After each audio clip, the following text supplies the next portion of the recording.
Next, I want to welcome Daniel Bittrich, Product Director at Allplan. He will tell us more about multi-material design to build workflows. Hi, Daniel. Nice to have you here. Hi, Petra. Nice to meet you.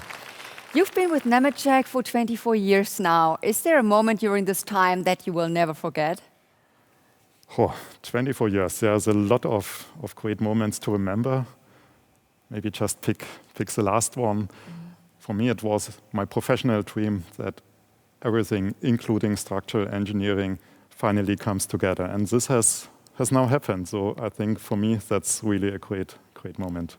Wonderful. And we are now curious about more great moments. So it's your stage. Thank you.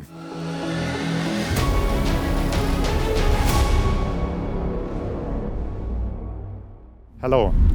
My name is Daniel Bittrich, Product Director at Allplan. And I would like to talk about multi-material design to build workflows. I would like to start my presentation with 3 questions. We start really easy. The first question, which building do you see here? The Sydney Opera House. Of course, everyone knows that. Now, number 2. And who designed it? Few people know. It was a Danish architect in his 30s named Jon Utzon. And the third question, what other architectural masterpieces did he design? The sad answer is none. So what happened? The Sydney Opera House, it was a spectacular architectural idea. Jon Utzon sketched up the design in 12 drawings. But he never consulted with a structural engineer, a fabricator, or a construction company. Paradoxically, this was, at the same time, probably his most brilliant decision, and unfortunately, also his worst.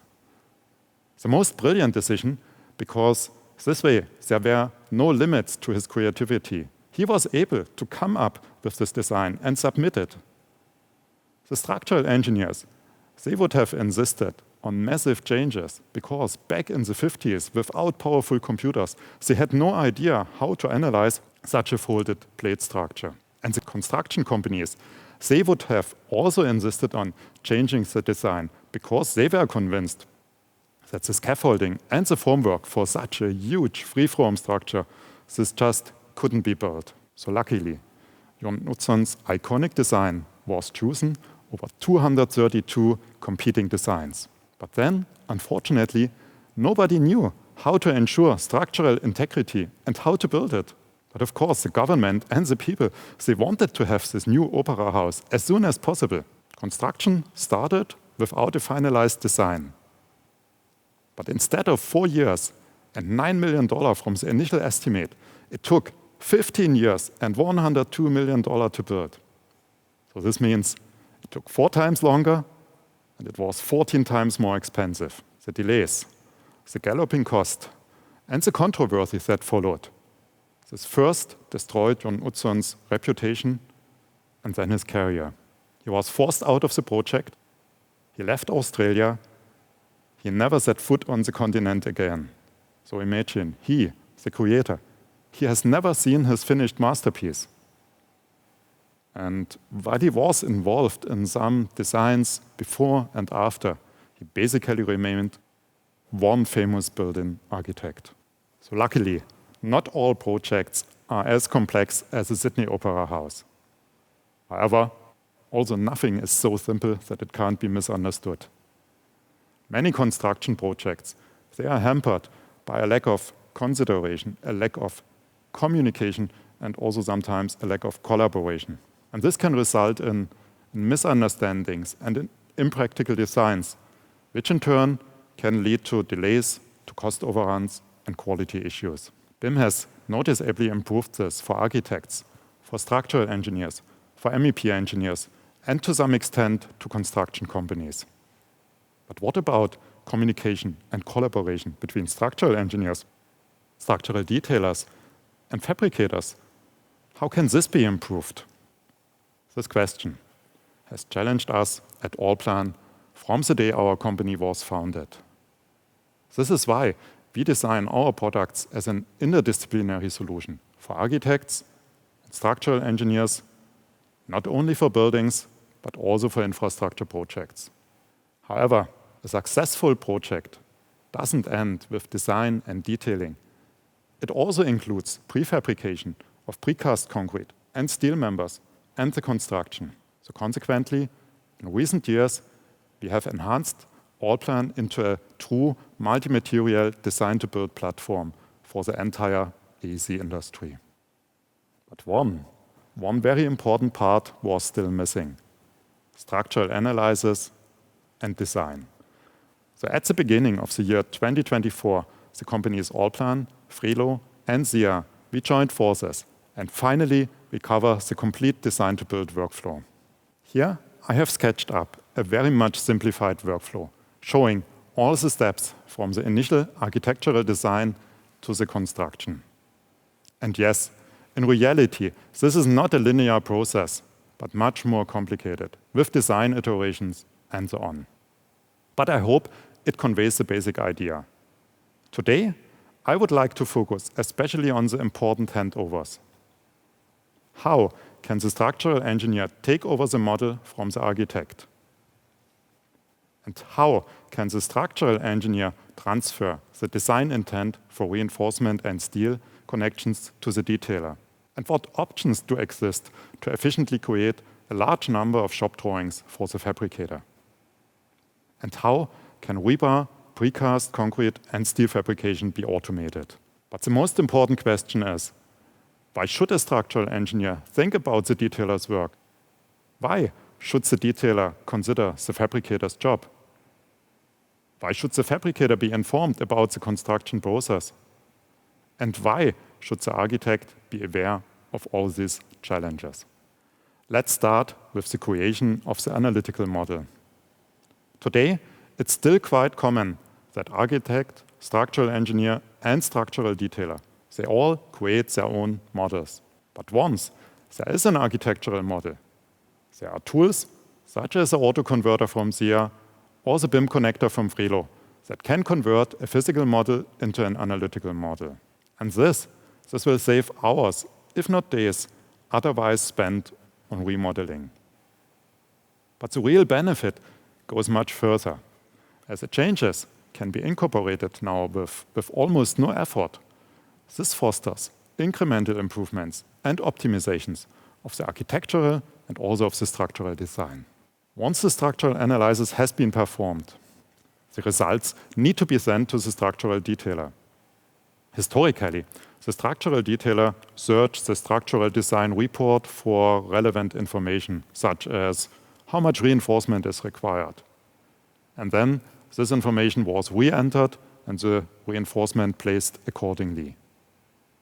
But many systems can export this information as an ASF or as IFC files, and Allplan can import them.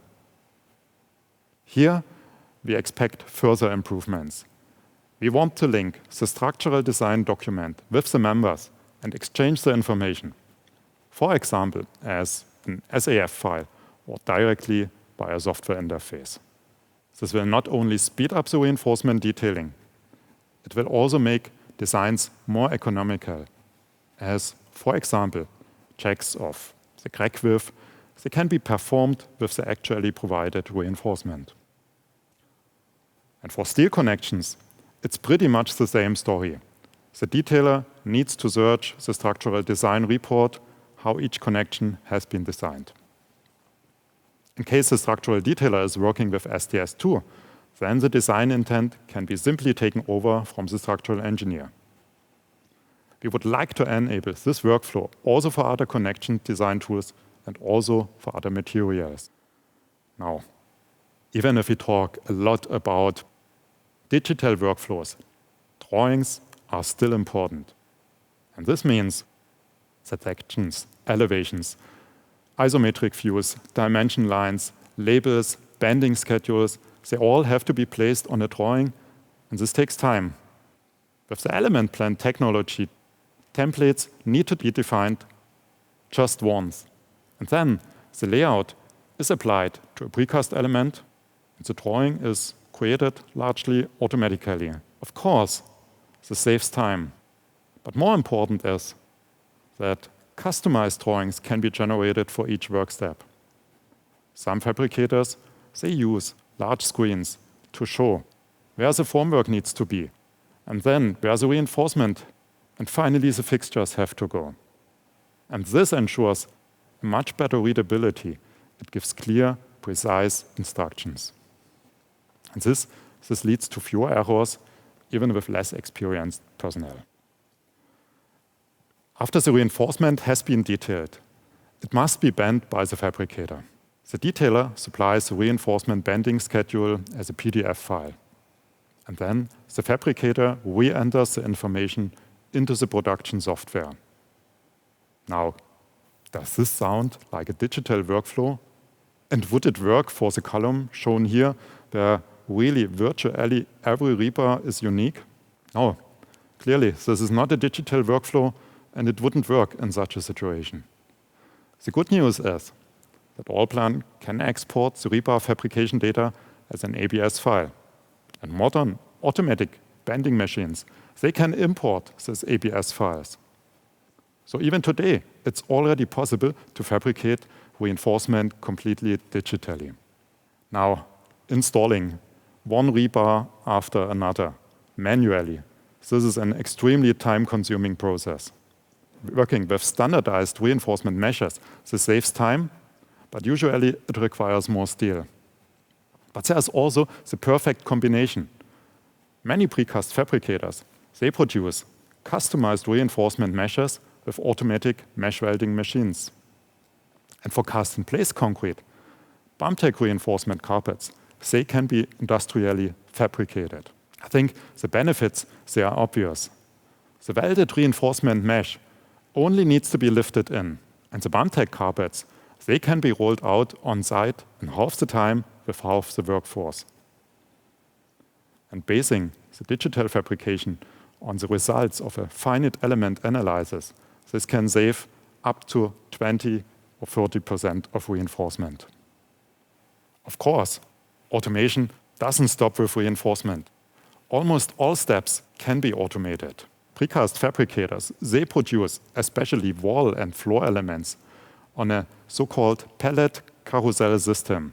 So similar to a car assembly line, the precast elements, they move from station to station where robots and workers place formwork, place reinforcement, the fixtures, and pour and compact the concrete. Steel fabricators, they use CNC plasma cutters and welding robots. They are designed to handle really every step of the fabrication process, eliminating manual things like reading drawings, measuring, cutting, drilling, placing, and welding all the parts together. This leads to improved safety, to less errors, reduced waste, and overall, it's using less material. As a side effect, it also ensures higher precision while reducing fabrication and construction time. So at the end, less staff can deliver more output at lower cost. Experienced contractors, they are well aware how much formwork can influence the success of a construction project. By optimizing formwork planning, reinforcement installation, and concrete pour cycles according to lean construction principles, this can speed up the construction process, sometimes by weeks. And another trend is that today, more and more freeform geometry is being used, both for cast-in-place and for precast concrete. And then it is important that the formwork can be produced or milled digitally to fit really any geometry. So far, I have shown you different examples of what we mean by design to build workflows. Sometimes this is also called design for manufacturing and assembly. Lean construction also aims in a similar direction. My favorite example comes from our own SDS2 product line. SDS2 is not just another tool for steel detailing. What makes it unique is that it performs also 3 types of integrated checks. First, it checks the structural integrity of steel connections. Second, it checks the fabricability. This means, for example, are the plates designed with a common thickness so that they can be manufactured efficiently? And finally, it checks the erectability. This means, is there enough clearance to place a beam or to use the tools which are required? So why is this important? I like this rule of thumb. What may cost an engineer just $1 to consider, this will cost a detailer already $10 to fix. Why? Because the detailer has to come up with an alternative, has to consult with the engineer, wait for a response. Now, if an issue is detected in the fabrication job, it takes already $100 because both the detailer and the engineer, they need to be involved, they need to update their designs. The worst case, of course, is if the construction site comes to a complete standstill until a new design and new drawings have been created and the parts have been fabricated and delivered again to the construction site. So it certainly pays off to consider what a decision means for the other disciplines. We have now brought together the expertise for all these steps in the workflow in Allplan. This means within one company. And this makes it much easier for us to work on design to build, or more precisely, on design, engineer, detail, fabricate, build workflows. But if we do everything with our own products, does it mean that we are moving towards closed BIM? Not at all. We have been, we are, and we will remain completely committed to Open BIM. And this applies to IFC, IFC for precast, to SAF and software interfaces. The improvements that we achieve internally, they will be made available to other partners as well. Now, let's come back to the Sydney Opera House and how it could finally be built. Using custom-placed concrete, this would have made the formwork prohibitively expensive. On the other hand, precast concrete, this would probably have been even more expensive because there was just no repetition in the original roof shape. It took 12 iterations, starting with everything freeform over elliptical and parabolic to arrive at the spherical shapes. In the end, the architect Jörn Utzon, the structural engineers and the detailers of Over Arup, and the construction company Hornibrook, they modified the roof shape just slightly, but in such a way that 2,400 precast ribs and 4,000 roof panels, they all could be cast as segments on the same sphere, 75 meters in diameter. Then the individual rib segments had to be supported by an adjustable steel arc until the rib was complete. So in this case, it was first necessary to figure out how the opera house would be built. And only then it became possible to work backwards, considering efficient prefabrication, detailing, reperforming the structural analysis, and finalizing the architectural design. So fortunately, not all projects are as challenging as the Sydney Opera House, but it's truly a great example why and how the design to build mindset can and should be applied to other projects as well. Thank you for your attention. Thank you, Daniel. The joint power of Allplan, Free, Lucia, and SDS2 sounds really promising. Why is this a perfect match for you? You can imagine this is like a jigsaw. Mm-hmm. You need the individual pieces, and you look for another one, and you place it. And as I tried to describe with the workflows, this part, the structural analysis and design, this was missing. And now we have this final part, we integrated it, placed it in the right spot, done. So I think that's really what we have been looking for. Wonderful. Thank you for your time. Thank you very much. Thank you too for being here.